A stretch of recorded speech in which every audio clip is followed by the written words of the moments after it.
अस्सलाम वालेकुम। रमजान मुबारक हो।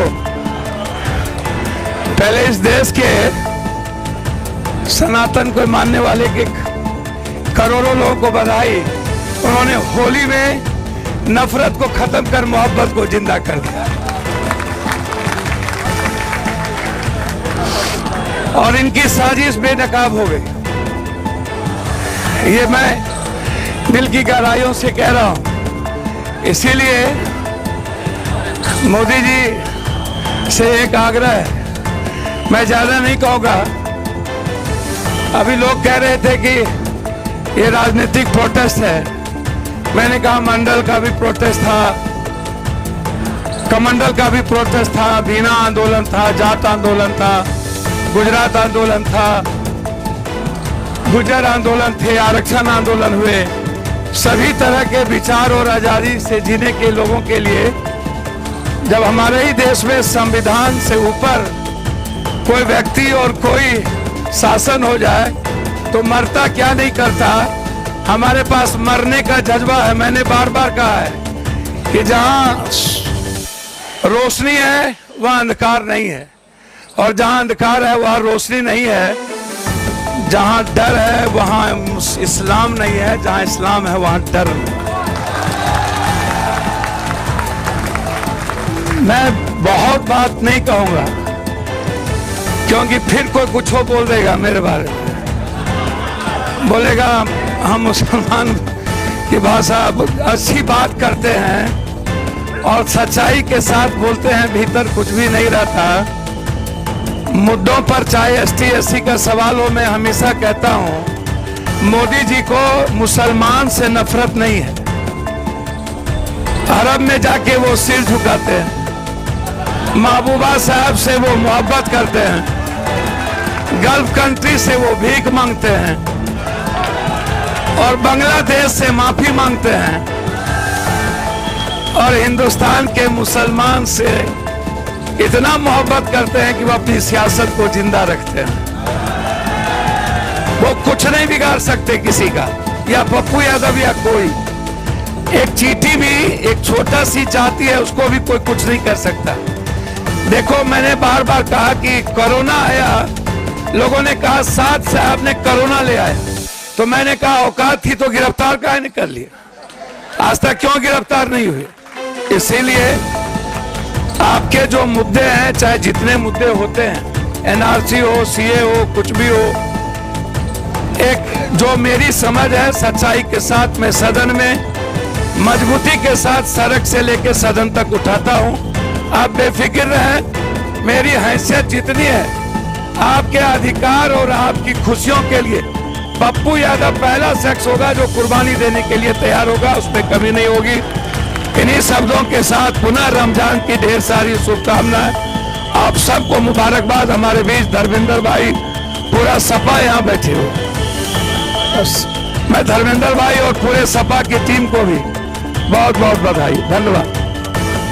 आज के इस मुजाहिरे की सदारत फरमा रहे ऑल इंडिया मिली काउंसिल के सदर आली वकार, स्टेज पर मौजूद तमाम ही तंजीमों के, all India Muslim personal law board के सदर आली वकार और तमाम ही तंजीमों के सरबराहान, हमारे दीगर तमाम मेहमान, बुजुर्गों और दोस्तों, मैं सबसे पहले तो आप हजरात से बहुत ही अदब के साथ गुजारिश करता हूँ कि आप हजरात अपनी जगह पर बैठ जाइए।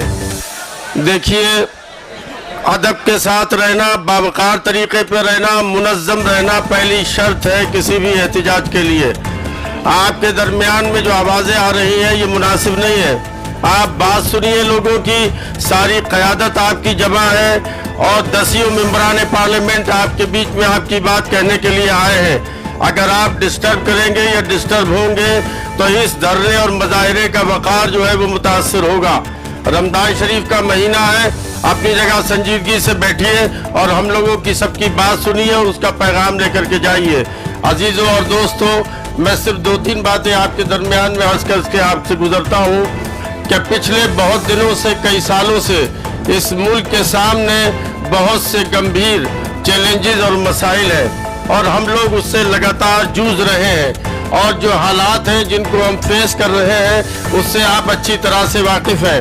ہمارے سامنے اس سے پہلے 3 طلاق کا مسئلہ کھڑا کیا گیا, مدارس پر حملہ, مساجد پر حملہ, یہ سارا ایک سلسلہ ہے جو لگاتار چل رہا ہے. اب آ کر کے جو سب سے قیمتی ہمارے بزرگوں کا اثاثہ ہے جو اللہ کے نام پر انہوں نے وقف کیا اور جس کے ذریعے سے ہم غریبوں کمزوروں کی مدد کرتے ہیں, اور وہ ایک باقاعدہ چینلائز ہمارا ایک سلسلہ ہے. اب اس پر ہندوستان کی حکومت کی نظر ہے اور اس نے ایک ایسا بل لا کر ہم لوگوں کو پریشانی میں ڈال دیا ہے کہ رمضان المبارک کا مہینہ ہے اور پورے ملک سے ہم لوگ اپنے گھروں کو چھوڑ کر اس پریشانی کا مقابلہ کرنے کے لیے اس مظاہرے کے ذریعے سے یہاں پر جمع ہے اور اپنی بات حکومت ہند تک پہنچانا چاہتے ہیں. آپ دیکھ رہے ہیں کہ مسئلہ ہم سے ریلیٹڈ ہے لیکن اس کو اس طرح سے پیش کیا جاتا ہے ہماری ڈیمانڈ حکومت ہند سے ہے, ہمارے اور حکومت کے بیچ کا معاملہ ہے. لیکن بھلا کرے بعض میڈیا کے لوگ اس کو اس طرح سے پیش کرتے ہیں کہ خدا نخواستہ مسلمان کی لڑائی اس ملک میں اکثریتی طبقے کے خلاف لڑ رہے ہیں یا کسی اور دوسرے مذہب کے لوگوں کے خلاف کھڑے ہو گئے ہیں. ایسا نہیں ہے, یہ کلیئر بات ہے کہ وقف کا مسئلہ ہم سے ریلیٹڈ ہے اور حکومت سے ہمارا اختلاف ہے جو وہ وقف بل لانا چاہتی ہے. ہم اس کا وروध کر رہے ہیں, اس کو ریجیکٹ کرنے کی آواز اٹھا رہے ہیں اور آج یہ بات ہمارے مظاہرے سے ثابت ہوگی کہ وقف ایکٹ کے سلسلے میں نہ صرف مسلمانوں کی طرف سے یہ مظاہرہ ہو رہا ہے, نہ صرف مسلمان جو ہے وہ اس کو ریجیکٹ کرنے کی ڈیمانڈ کر رہے ہیں بلکہ سینکڑوں دسیوں ممبران پارلیمنٹ اور دوسرے تمام غیر مسلم تنظیموں کے ذمہ دار بھی ہمارے اسٹیج پر موجود ہیں اور وہ آج اس وقف بل کی مخالفت کر رہے ہیں. میں صرف آپ سے 2 باتیں کہہ کے گزرتا ہوں, آپ کو بہت سے لوگوں کی باتیں سننی ہوں گی کہ ہم اس وقف بل کو کسی بھی حالت میں منظور نہیں کریں گے. آپ نعرہ لگائیے میرے ساتھ اور کہیے کہ یہ وقف ترمیمی بل واپس لیجئے. وقف ترمیمی بل 2024, وقف ترمیمی بل 2024, وقف ترمیمی بل 2024. یہ سمجھ لینا چاہیے ہماری حکومت کو کہ ہم اگر صبر کے ساتھ حالات کا مقابلہ کر رہے ہیں تو اس کا مطلب یہ نہیں ہے کہ ہم کسی دباؤ میں ہیں, ہم کسی پریشانی میں ہیں, بلکہ ہم چاہتے یہ ہیں کہ یہ ملک خوشحالی اور ترقی کے راستے پر آسانی سے چلے اور ہم سب مل کر اپنے مسائل کو حل کرتے چلیں اور یہاں پر ہر شخص کو عزت ملے, ہر شخص کو روٹی کپڑا مکان ملے اور وہ اپنے مذہبی حقوق کے ساتھ یہاں پر زندہ اور سلامت رہے. یہ ہمارا مطالبہ, یہ ہماری کوشش ہے.